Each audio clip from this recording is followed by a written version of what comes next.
Welcome back, everyone. Today is day 9 of our March Bible study series.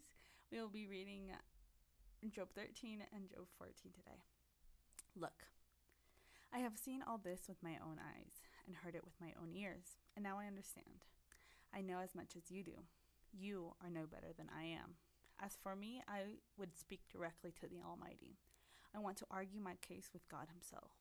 As for you, you smear me with lies. As physicians, you are worthless quacks.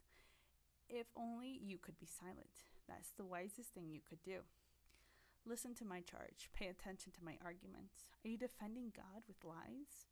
Do you make your dishonest arguments for His sake? Will you slant your testimony in His favor? Will you argue God's case for Him? What will happen when He finds out what you are doing? You cannot fool Him as easily as you fool people. No, you'll be in trouble with Him if you secretly slant your testimony in His favor. Doesn't His majesty terrify you? Doesn't your fear of Him overwhelm you? Your platitudes are as valuable as ashes. Your defense is as fragile as a clay pot. Be silent now and leave me alone. Let me speak and I will face the consequences. Why should I put myself in mortal danger and take my life in my own hands? God might kill me, but I have no other hope. I am going to argue my case with Him, and this is what will save me. I am not godless.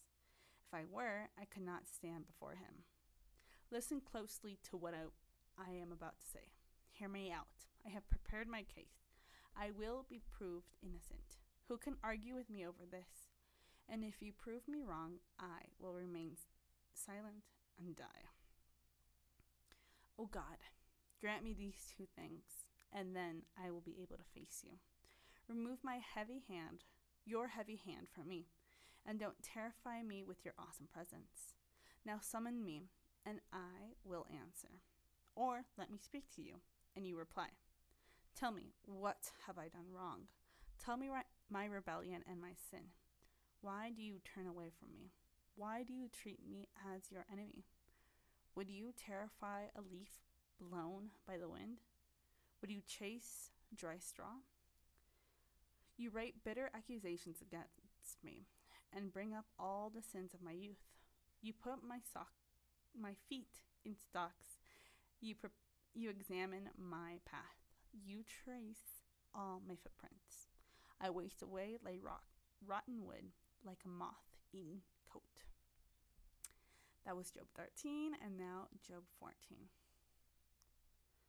How frail is humanity. How short is life. How full of trouble. We blossom like a flower and then wither. Like a passing shadow, we quickly disappear.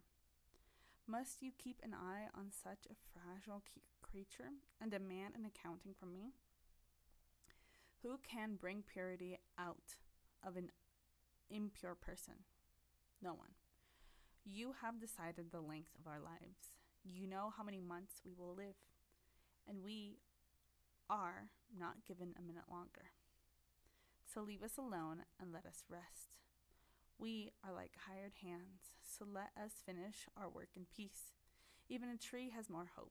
If it is cut down, it will sprout again and grow new branches, though its roots have grown old in the earth and its stump decays. At the scent of water, it will bloom. It will bud and sprout again like a new seedling. But when people die, their strength is gone. They breathe their last, and then where are they?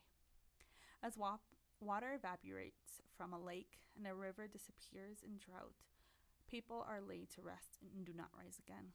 Until the heavens are no more, they will not wake up, nor be roused from their sleep.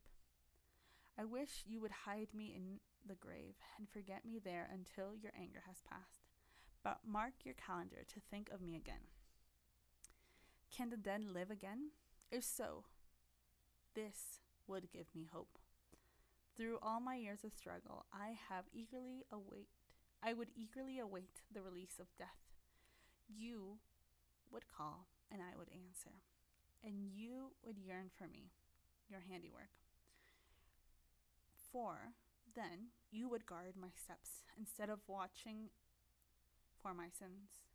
My sins will be sealed in a pouch, and you would cover my guilt. But instead, as mountains fall and crumble, and as rocks fall from a cliff, as water wears away from the stones, and floods wash away the soil, so you destroy people's hope. You always empower them, and they pass from the scene. You disfigure them in death and send them away. They never know if their children grow up in honor or sink to insignificance. They suffer painfully. Their life is full of trouble. That was Job 14. Once again, today was day 9. We read Job 13 and Job 14, and we'll see you tomorrow.